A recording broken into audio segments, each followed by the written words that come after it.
जन गण मन अधिनायक राष्ट्रगीत बना है। उस समय उनका पहनावा एक वो चोंगा जैसा पहना करते थे और ऊपर एक कैप इस तरह की पहना करते थे। किसी भी पत्थर को आज तक हथौड़ी मार के तोड़ के या शेप या आकार नहीं दिया है। ये चित्रों में मैंने धागा, कागज़ और लकड़ी के सिवा तीसरी चीज़ें उपयोग नहीं की हैं। मात्र ये 3 पेंटिंग्स में मैंने 2 पत्थर उनके पैर लगा के उनको एक उम्र का एक दौर बताया है।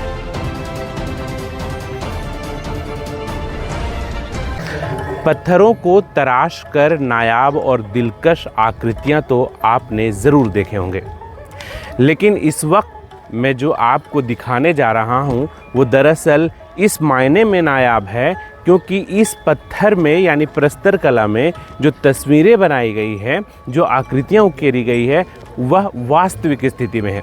यानी जिस स्थिति में पत्थर प्राप्त हुए, कलाकार ने उसी स्थितियों का प्रयोग कर गुरुदेव के नाम से पूरे विश्व में प्रसिद्ध रविंद्रनाथ टैगोर की कई आकृतियां उन्होंने बना डाली और पूरे जीवन का विस्तार उन्होंने दिखाया है। इसको गढ़ने वाली यानी इस कला को जीवंत देने वाली जो कलाकार हैं वो अनीता दुबे हैं। इस वक्त अनीता दुबे हमारे साथ खुद मौजूद हैं। आइए इसके बारे में उन्हीं से पूरी बात जानते हैं। नमस्कार, मैं ही इस प्रदर्शनी में गुरुदेव को प्रस्तर कला में लेके आई हूँ। प्रस्तर कला जहाँ तक बात है, प्रस्तर यानी पत्थर और पत्थरों के द्वारा बनाई जाने वाली कला प्रस्तर कला है। मेरे बनाए हुए इस गुरुदेव की सीरीज़ में मैंने मध्य प्रदेश और वेस्ट बंगाल के पत्थर ही चुने हैं। जैसे कि ये चित्र जब बनाया गया तो जो पत्थर हैं इसमें गुरुदेव के नाम के जो पत्थर हैं, इसमें जिस रूप में नदी से, तालाब से, समुद्र से, जहाँ से भी मुझे पत्थर मिलते हैं, जिस रूप में, जिस रंग में और जिस आकार में, वैसे ही मैं उपयोग करती हूँ। किसी भी पत्थर को आज तक हथौड़ी मार के तोड़ के या शेप या आकार नहीं दिया है। नेचर ने जिस रूप में मुझे सौंपा उसी रूप से मैं उनको सजाती हूँ। तो ये पत्थर गुरुदेव मैंने क्या, गुरुदेव के बचपन जहाँ विशेष प्रकार की टोपी वो पहना करते थे लटकन वाली, तो ये दिखाया है। जब वो 8 साल के थे, उन्हें प्यार से रॉबी करके पुकारा जाता था। गुरुदेव जब 11 साल के हुए तो उनके बाल हल्के घुंघराले से हुए थे और वो एक समय था उनका जो वो नेचर से बहुत कनेक्ट हो रहे थे, नेचर लवर हो गए थे, वो प्रकृति से प्रेम करने लगे थे। उन्हें पढ़ाई के लिए लंदन भेजा गया तो लॉ की स्टडी कर लिए, लेकिन उनका मन नहीं लगा और वो फिर वापस आ गए। तो ये इसमें भी आप देख सकते हैं उनकी हेयर स्टाइल पूरी व्यवस्थित हो गई है, बो लगाए हुए हैं। उसके बाद के मैंने जो इसमें पोर्ट्रेट बनाए सभी 2 पत्थरों से निर्मित किए हैं गुरुदेव को। जब भारत लौटे तो वो अपनी फिर भारतीय परंपरा में जो बंगाली उनका जो अंगरखा का कुर्ता पहनते थे उस ढंग से वो पहनने लगे, वेशभूषा में आ गए। उनकी शादी हुई मृणालिनी जी से जोरासांको ठाकुरबाड़ी में 1883 में, और उसके बाद वो परिवार की ही संपदा में मैनेजर के पद पे काम करने लगे। लेकिन उनका जो रुझान था वो पढ़ने लिखने साहित्य उसी में रहा, और तब वो बाद में शांति निकेतन आए और शांति निकेतन में उनकी संबंध शिक्षा से ही रहा और वो पेन और किताबों की गुरु बन के काम करने लगे। प्रसिद्ध गीत जो उनकी कविताएं थी वो प्रसिद्ध हुई, जो जिसमें एकला चलो रे और आमार सोनार बांग्ला, तो वो पगड़ी जैसा साफा जैसा बांधते थे और उनके बाल जो हैं वो उन्होंने लंबे करना शुरू कर दिए थे। ये भी जो चित्र है इसमें भी मैं बताना चाहूँगी, विधाता उनकी कविता थी जिसमें हमारा देश का जन गण मन अधिनायक राष्ट्रगीत बना है। उस समय उनका पहनावा एक वो चोंगा जैसा पहना करते थे और ऊपर एक कैप इस तरह की पहना करते थे। गुरुदेव ने बहुत सारी विदेश यात्राएं करी, जिसमें अमेरिका और लंदन की यात्राएं हैं, जिसमें उनके कविताओं के अनुवाद अंग्रेज़ी में करके जब उन्होंने लोगों तक सुनाए तो बहुत प्रसिद्धि मिली उन्हें। और भारतीय साहित्य और संस्कृति की इस प्रकार उन्होंने बाहर जाकर भी प्रचार प्रसार किया। उन्हें नाइटहुड का सम्मान दिया गया जिसे अस्वीकार किया उन्होंने। उन्हें गीतांजलि के लिए नोबेल पुरस्कार दिया गया और ये कविताएं जिसका अनुवाद अंग्रेज़ी और हिंदी में किया गया। वो पेंटर हुए, वो बहुत सुंदर पेंटिंग्स करने लगे थे। तो ये भी एक जैसे वो हाथ पीछे करके चलते थे, तो जो ये पत्थर बात कर रहा है उनके मूवमेंट को दिखा रहा है कि इसमें कि वो हाथ पीछे करके चल रहा है। सेम इसमें भी वैसे ही कि वो हाथ पीछे करके चलते थे। गुरुदेव की जापान की यात्राएं हुई, जहां भारतीय साहित्य और संस्कृति के लिए उन्होंने प्रचार प्रसार किया। उनकी बहुत सारी किताबों के अनुवाद हुए। लोग विश्व के पटल पर उनको भारत के एक ऐसे कवि के रूप में, विश्व कवि के रूप में जानने लगे। उनकी बहुत सारी किताबों, कहानियों, लघु कथाओं का अनुवाद हुआ और लोग उन्हें विश्व कवि के रूप में पहचानने लगे थे। उनका विशाल व्यक्तित्व हुआ। उनकी कई पेरिस में उनकी प्रदर्शनियां लगीं, वहाँ पर भी उन्होंने भारतीय साहित्य संस्कृति का प्रचार प्रसार किया। वो बहुत लंबे समय बाद वो बहुत बीमार रहने लगे थे। जो ये पत्थर में आप देख सकते हैं कि उनकी बॉडी लैंग्वेज बता रही है।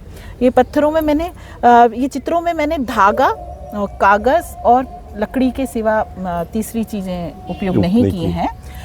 मेरे जो प्रस्तर कला है इसमें इन्हीं का मेरा सहायक सामग्री, पत्थर के साथ में यही सहायक सामग्री होती हैं। गुरुदेव कुछ समय के लिए अवचेतन स्थिति में रहे, उनके कोमा हुआ और फिर वापसी भी की उन्होंने, लेकिन वो बीमार रहने लगे और 7 अगस्त 1941 को उन्होंने आखिरी सांस ली और वो सोल बन गए। तो ये एक गुरुदेव बहुत खूब मैडम, बहुत ही अच्छा काम किया आपने और एक अद्भुत चीज़ है। लेकिन मेरा एक सवाल ये है कि आपके मन में ये कैसे विचार आया कि ये जो है प्रतिकृति जो है हम प्रस्तर कला में लेके आए? मैं पिछले वर्ष मैंने 4 साल से मैं गांधी जी के ऊपर काम कर रही थी जी। और गांधी जी की जीवन यात्रा मैंने बनाई। और उस समय, उस एरा में जब मैं अध्ययन कर रही थी, रिसर्च कर रही थी गांधी जी के लिए, तो उस समय टैगोर उनके समकालीनी थे। टैगोर उनके बहुत अच्छे मित्र भी थे, भले उनके विचार विरोध थे। तो मैंने टैगोर को भी साथ में पैरेलल उनके साथ में, जब गांधी जी के और टैगोर के संबंधों की बात कर रही थी, उनके चित्र बना रही थी, तो टैगोर के बारे में पढ़ा था। तो उसी समय मुझे लगा था कि एक व्यक्तित्व प्रेम और प्रकृति से प्रेम करता है और एक व्यक्ति सत्य और अहिंसा के मार्ग पे चलता है। दोनों के विचार जो हैं वो यहाँ भिन्नता रखते हुए भी देश के लिए एक ही मत थे उनका कि आज़ाद हो देश और वो। लेकिन ये व्यक्तित्व और ये व्यक्तित्व दोनों में भिन्नता है, तो इस व्यक्तित्व को भी बनाना चाहिए। और साहित्य, संस्कृति और जो नेचर लवर है, उस व्यक्तित्व को जब मैं पढ़ने लगी तो मुझे लगा मुझे अगला काम यही करना चाहिए। तो गांधी जी के साथ साथ मैंने टैगोर को पढ़ा था और टैगोर पे फिर मैंने काम करना क्या सोचा। आगे और भी आपके महापुरुषों का बनाने का कोई प्लान है क्या? जी। या आप उस पर कुछ काम कर रही हैं? जी, मैं काम कर रही हूँ। मैं भारतेंदु हरिश्चंद्र जी के घर, जो उनका बनारस में घर है, अभी पिछले वर्ष ही मैं होके आई हूँ और मैं उन पे रिसर्च कर रही हूँ अभी। और भारतेंदु हरिश्चंद्र पे मैं बना रही हूँ, प्रेमचंद पे मैं काम कर रही हूँ, मैं रामायण पे काम कर रही हूँ। मेरी पैरेलल सारी चीज़ें चल रही होती। जब जिस पत्थर जब निकालने बैठती हूँ और जहाँ मन होता है कि इस दृश्य के लिए ये सही है, तो मैं वो चुन के रखती हूँ और फिर उस जो रिसर्च कर रही हूँ, पॉइंट बनाए हैं मैंने कि मुझे इस पे काम करना है, फिर मैं वैसे काम करती हूँ। आपकी इस कला में ये पत्थर, क्या ये भी एक सिंबल है, प्रतीक है कि गुरुदेव जितना बाहर से सख्त थे, अंदर से उतने ही नरम हैं? बिल्कुल बिल्कुल। बाहर से सख्त तो नहीं थे, वो तो प्रेमी इंसान थे, प्रकृति प्रेमी थे।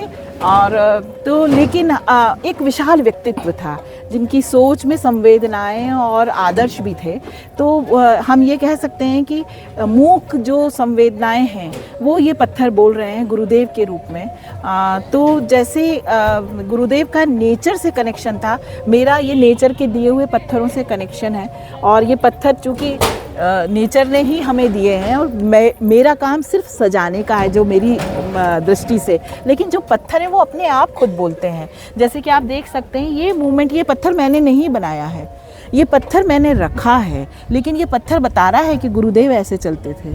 तो ये चीज़ जो है ये नेचर ही अपने आप बताता है। आपको सिर्फ अपनी दृष्टि जागृत करने की कहना चाहिए, होना चाहिए कि हम उसको किस प्रकार देख रहे हैं। ये पत्थर मुझे ये मिला, ये पत्थर मिला जिसमें मुझे लगा कि गुरुदेव हमेशा पीछे हाथ करके थोड़ा आगे झुक के चलते थे, तो मुझे ये पत्थर यहाँ उपयोग करना चाहिए। ये पत्थर मैंने नहीं बनाया, लेकिन ये कृति मैंने बनाई। बहुत ही अद्भुत नमूना है कला का। और जैसा कि मैम ने कहा कि पत्थर बोलते हैं, वाकई पत्थर बोलते हैं।